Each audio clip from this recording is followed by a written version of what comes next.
ay rated SPG. Striktong patnubay at gabay ng magulang ang kailangan. Maaaring may masiselang tema, lengguwahe, karahasan, sexual, horror o droga na hindi angkop sa mga... Tila ba'y nawala lahat ng galit na nararamdaman ni Felma para kay Manuel. Simula nga nang mabalitaan niyang mababaldado na nga itong si Manuel.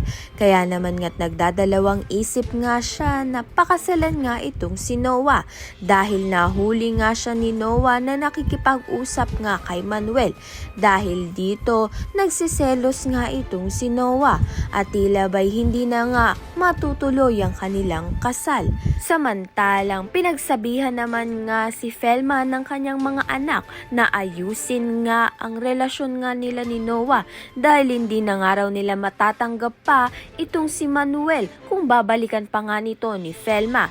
Nagalit naman nga itong si Felma dahil hindi na nga siya nire-respeto ng kanyang mga anak. Subalit ang gusto nga lang ng mga anak ni Felma na maging maayos nga ang kanilang relasyon ni Noah.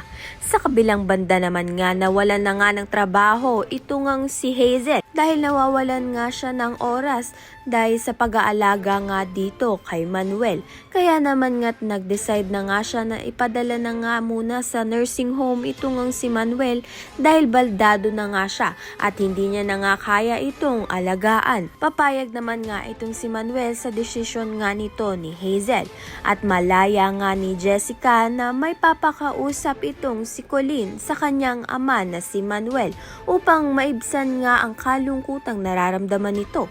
Kaya naman nga't yan at iba pa ang dapat nating pakaabangan. Maraming salamat sa iyong panonood.